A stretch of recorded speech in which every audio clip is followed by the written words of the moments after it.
Hey guys, West Coast Taco here, and welcome to the channel. Thanks for tuning in. Today, guys, we're going to be going over the last video for the 529 re-gear I did on my Toyota Tacoma. We're going to be going over some of your guys' questions, just kind of summarizing what I've experienced throughout this process. Let's dive into it.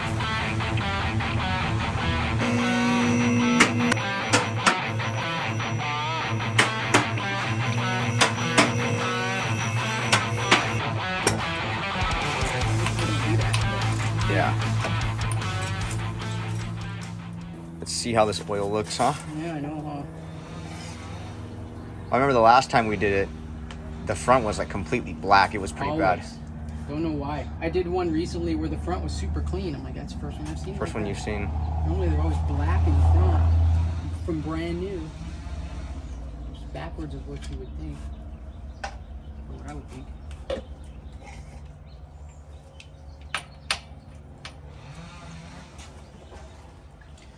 Alright, here she goes.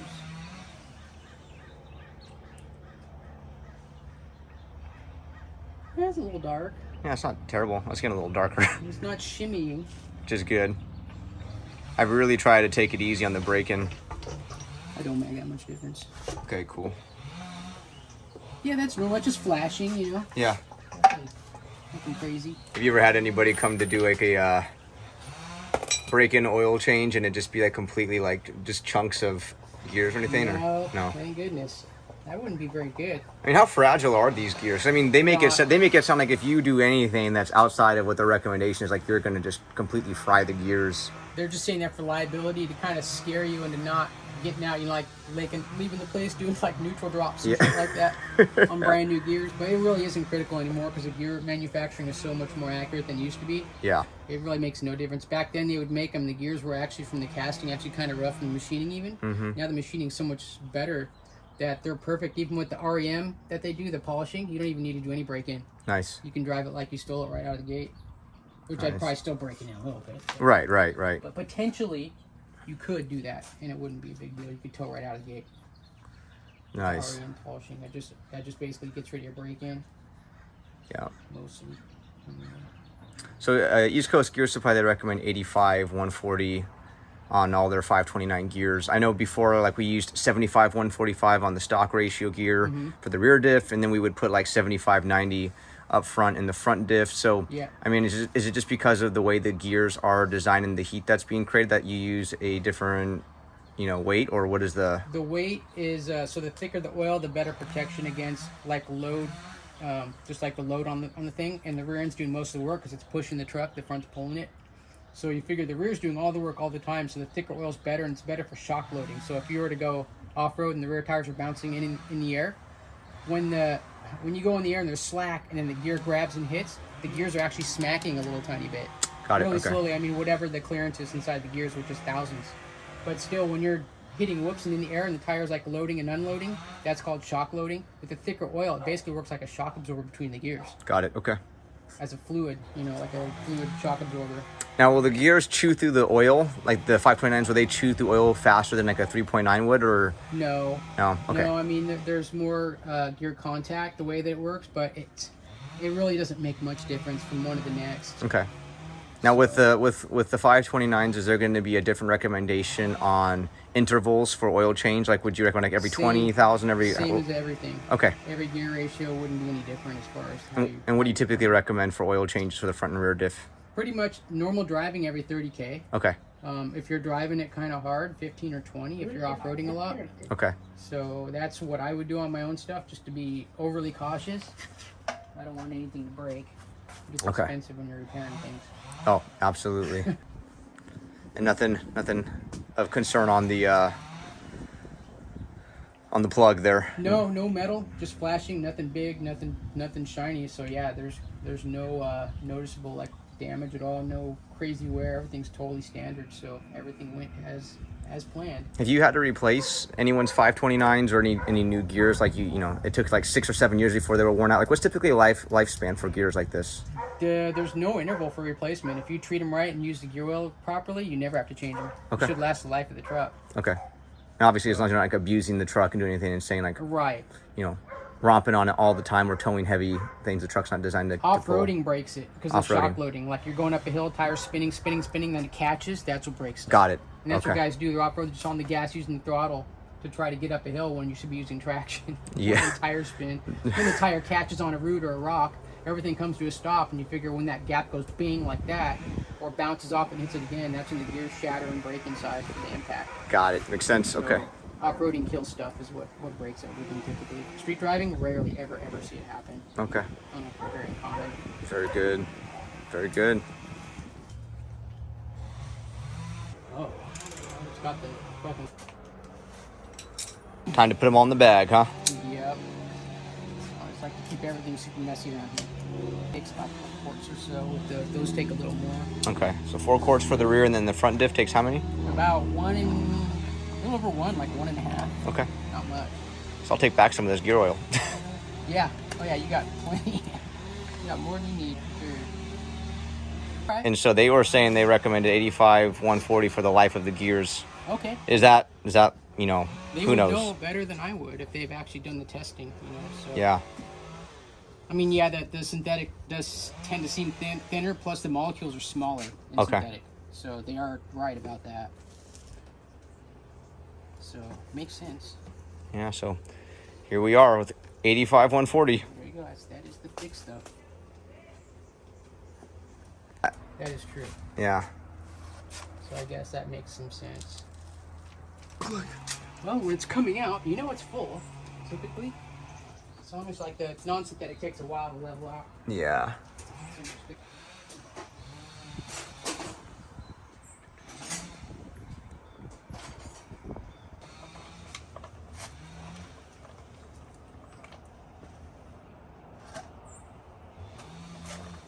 Perfect.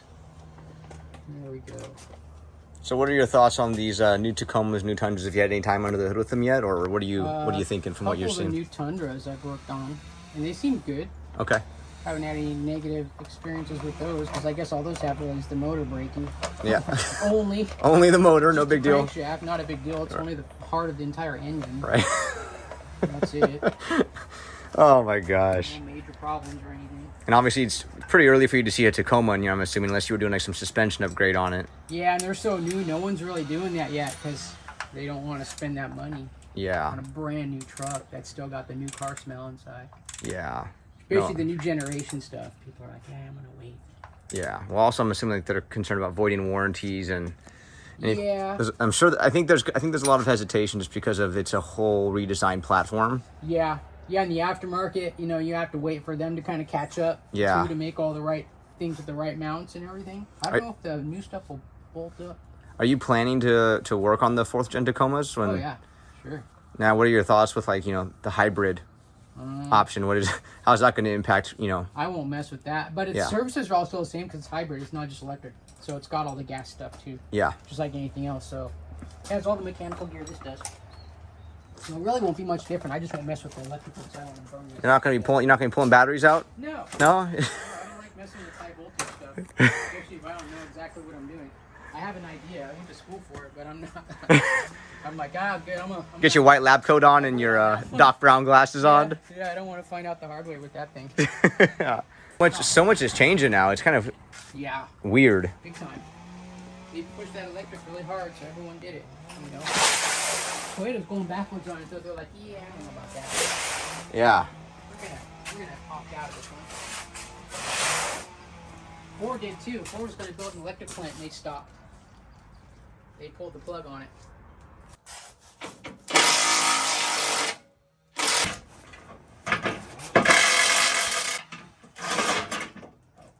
There she goes. Got it. There it goes. Got it. That's it. Okay.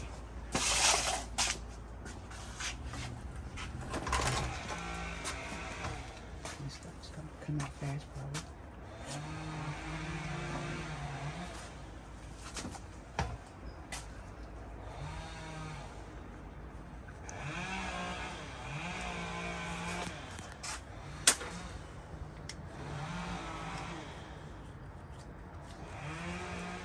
It's got a big hole.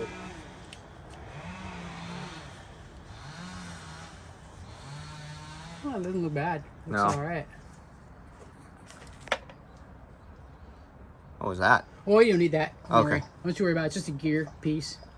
Just kidding. This is a cute piece. It's one of the gears. Just a piece of your gear. Don't worry about Trying it. to lighten it up, dude. Come on. You want to save weight or what? That's so funny. We just want to whine about it. Gosh.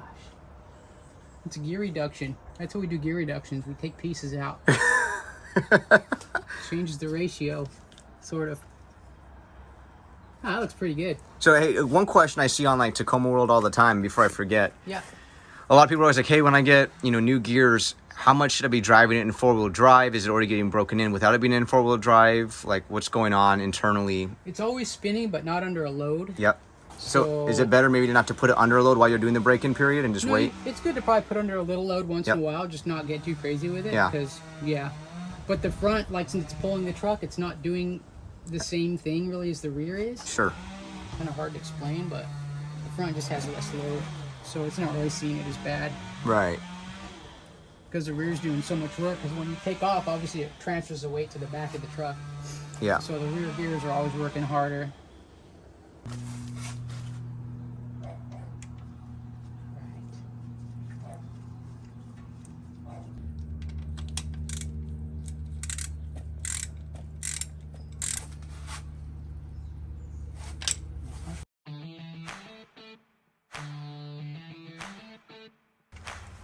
So what is in the front? A quart and a half? Something like that. Okay. There's one. So we got one full one in. One full. That's it. That oil moving around in there. Yeah, I always spin both tires to get the dip to spin, and then wait, and then sometimes it'll stop pulling it out.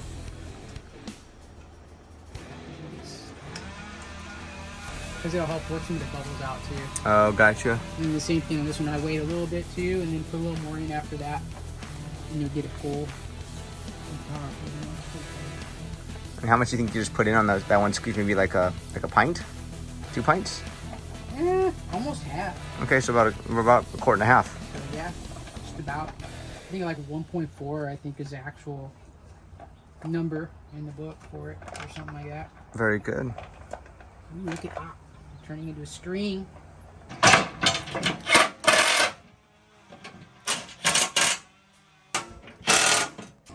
Going forward, I mean, is there any recommendations you have for someone that just got 529 gears like myself? Other than what you've just done, no. Okay. That's it. So after the break-in, so I know if I were to pull a trailer, because they have it, I mean, according to East Coast Gear Supply, they have the break-in period broken down in 2 points. One is like the initial break-in under no load. Right. Second would be their first time pulling with a trailer. There's like pull lightly, blah, blah, blah, do these certain things, stop every 10 minutes. Yeah, it's so overly conservative. Yeah. Like, way conservative. Like, literally, you don't need to do that. Okay. But they're doing it for their liability, just to make sure you're doing all the extra precautions to make sure that the gears they put in aren't going to break. Sure. But they probably won't anyway, but they're just being ultra conservative with their recommendations. Are insanely conservative. Okay, so at this point, I wasn't like ultra conservative with the braking, but I did take it easy. Mm-hmm. At this point, she's good to go. Nothing I need to be fully like aware of or concerned about. Based on the wear and all the flashing in there, it looks totally normal. So I think they're probably as good as broken as they're going to be. Good. So Okay. I don't think there's any more braking that needs to be done at this point. Okay. So you're good to drive it like you stole it. Great. Now, sometimes I've heard of people, and I don't know if you're going to, I know you haven't had this issue with East Coast Gear Supply per se. People say, like, as they're breaking them in, they hear howling and whining and humming from different shops. Is that typically just because of the way the gears were set up? They were probably done improperly? That's a bad setup. It's a bad setup. Too much gap. Or you get the pinion on the wrong part of the ring gear. Okay. That's why you have to check setup pattern. If it's too far to like the leading edge or the trailing edge, then it's going to make noise because it's not sitting flat. The gears aren't hitting in the middle, so it's going to make a whirling noise. Okay. You're going to hear it. And if you hear noise, something's wrong. Something's wrong. Yep. Yeah. You should not hear noise. Like people say it's normal. It ain't normal. It's not normal. If someone told you it's normal, go somewhere else. Yeah. Not Okay. right. So they should be pretty much just as quiet as the stock gears. Yes, shouldn't hear anything. Okay. Should be exactly like stock. Okay. Very good. Well, that's the experience I've had. So that's... As you should if they're doing it right. That's why I always recommend them, because those guys set stuff up exactly right on the point where it needs to be. Sometimes a little on the tight side by whatever, but not much, because I had gears out and I've checked the backlash on them, and they get them like right at the spec, because there's a spec from like 0.04 to 0.08 thousandths or 0.004 So you got to get it within that range when you do the gear setup. So on new gears, you set it up tighter because when it breaks in, it's going to grow. Got it. So sometimes you go on the bigger end of that, and then it's like when you're putting new gears in, you don't want to do that. When you're putting the old gears back in, you can use the larger measurement, but when you're putting new gears, you want the tightest because it's going to get bigger as it breaks in a little bit. Got it. Sweet. That's what I do anyway. Awesome. Awesome. Well, thanks, man. Yeah, no worries.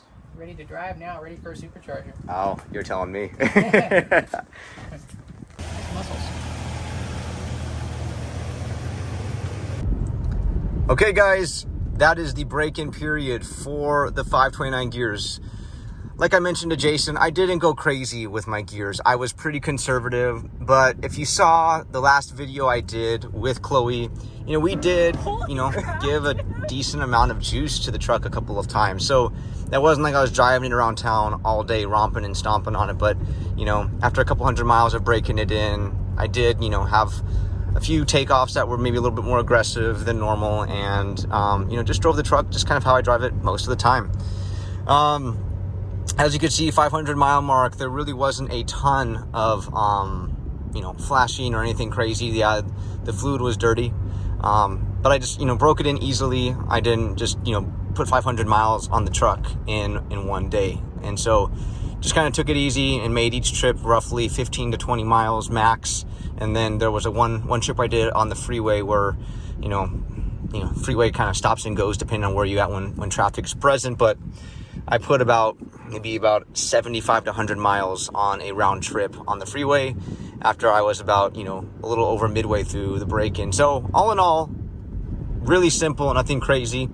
I see some people that get really, really meticulous with the break-in period, and you have to do what you're comfortable with. But hopefully this video helped you guys understand what a break-in period can look like, at least for me, and just to kind of be what to be aware of, and what you should expect from your gears in regards to noise and quietness. I know a lot of people say that 529s are louder, and maybe some people do have gears that are a little bit louder than others, but these ones, my truck doesn't sound to me any different than it did when I was with the 3.9s. And when I'm on the freeway, I get a little bit of humming, but I think most of it's just due to my all-terrain BF Goodrich KO2 tires that are E-rated. So I don't think that has anything really to do with the gears. I just, before I had the gears installed, I, didn't drive with my radio turned off, and I wasn't listening for every, small harmonic sound, like a whining or humming noise, which I don't have any whining, but like I said, when I hit like 65 to 70, I think my tires are what kind of make a little bit of noise. But when the radio's on, I hear nothing. So at the end of the day, guys, I really think it's much more simpler than people give it credit for. I think really the break-in period can be very overly done in the aspects that people can be overly cautious. But nonetheless, you have to do what you're comfortable with, and drive your truck how you choose to drive it, and accept the consequences for your actions, whether they are good or bad. One of the big questions a lot of people have asked me is MPG. What is your MPG? Well, I've been hitting around 19 to 20 miles per gallon right now with my new gears. And I'm pretty happy with that, because I had lost a little bit of my MPGs when I went from the light mild setting on my Overland Torque Tune and ended up going to the medium spicy. So I jumped up by like 2 settings. But I really liked the feel of the truck, the sensitivity of the throttle, and the response I was getting. But now, after getting the gears done and getting the Overland Torque Tune put into place, I can honestly say, when I say put into place, I mean like have it recalibrated, have the 529 gear setting tune put on. I can honestly say that it is a fantastic drive and a fantastic ride, and everything just feels really good. The truck is in sync, it's in harmony. The gears, the tune, the transmission, the engine, everything just feels really good. And the amount of low-end torque I have at the bottom, it's unreal. Like, I have to be fairly careful when driving and taking off, because the truck will just go. It's very snappy. It's not overly aggressive where, it's like super jumpy and like you barely touch the throttle and it's like lurking. But it's definitely got a lot of pep in the step, and it feels like a completely different truck. I have in the link below the two other videos I've made, one of the gear install, and then the second one with me and Chloe and Q from the Overland Taylor team down here in SoCal, you know, reviewing the gears and the new tune that he put on it for the 529. So if you guys are curious on what my journey's been, this is kind of like a 3 video process for the gears and the Overland torque tune. And overall, guys, I would consider this kind of like a stage 2. I think there's different ways you can go about increasing the performance of your Tacoma. I would say the first one is the Overland torque tune, regardless of how your truck is set up, whether it's stock or fully loaded and kitted out with like an Overland setup or a long travel setup. Whatever you want to do, the Overland Taylor tune is something that's for every Tacoma, regardless of what kind of shape, you know, form you've decided to put your truck into. It's a go-to and it's a must. So I would consider like the stage 1, like get that done regardless. And I would consider gears to be kind of like the stage 2, because I feel like getting the gears or the tune without the other, you're kind of selling yourself short a little bit. But I'm going to be honest, you don't need gears to enjoy the tune. So don't take that the wrong way. But I would definitely say if you got the gears and you don't have the tune, you're really, really selling yourself short. They really go hand in hand. It's a beautiful thing. So once again, Overland torque tune with no 529s, and you have your stock gears. It's perfect. It's great. The truck's going to drive amazing. But if you get gears, make sure you get that update to the 529s from your Overland retailer, wherever they are. Make sure you get with them, and they won't charge you extra to get your truck dialed back in for the new gears, which is really nice. Stage 3 is something I'm really contemplating right now, and that would be, in my mind, a supercharger of some sort. Whether you go with like an actual supercharger or you throw, you know, like a turbo or something into the mix. If I were to supercharge this truck, I would go with the Maggie. I would be putting the Magnuson supercharger on it. I am going to drive this truck for a little bit. I want to see what I want to do, because the 529s, guys, it gives this truck a lot of boost. I mean, this thing, it just goes. I mean, like, I'm barely giving it throttle and the truck's just moving. Like, it just goes. Like, I don't have to even give it a lot of juice for it to start moving. So having a supercharger on it, I'm really curious to see what that would do, because I would once again go through the Overland Taylor team to have it tuned and recalibrated again with the 529 and the Magnuson supercharger tune. And then I'd probably throw a smaller pulley. So those are the things that are in the mix. If you guys would like to see a supercharger on this channel, you know, throw a comment in the comment section. Let me know your thoughts. And I'll let you know my thoughts as well, because right now this is a lot of truck in the way it's done. I feel like if you do things the right way, it doesn't take much to get fantastic results. Like getting the tune done originally gave me fantastic results. My torque converter shutter was gone. The gear hunting, the erratic shifting, you know, just the lack of feel of torque and horsepower that was coming from the truck. I mean, 5 minutes in a laptop with the Overland tuner made a night and day difference. Getting the gears done and getting it recalibrated and having the 529 tune put on the truck made another tremendous difference. Like, each thing I've done has made a significant impact onto how this truck handles and the performance I'm getting from it. And the next thing you guys have asked me about, and I haven't forgotten, is what does this feel like when pulling a trailer? I do plan to get a trailer here actually soon for some yard stuff. So it will be a good video for me to do, kind of showing you guys how the truck handles with pulling a trailer and what that braking period looks like for the trailer. But I will say this, a lot of people say that it makes a huge difference having the gears when pulling a load. So stay tuned for that, guys. If you guys have any questions at all, feel free, as always, to throw them in the comments section. I'll be talking to you soon. See ya.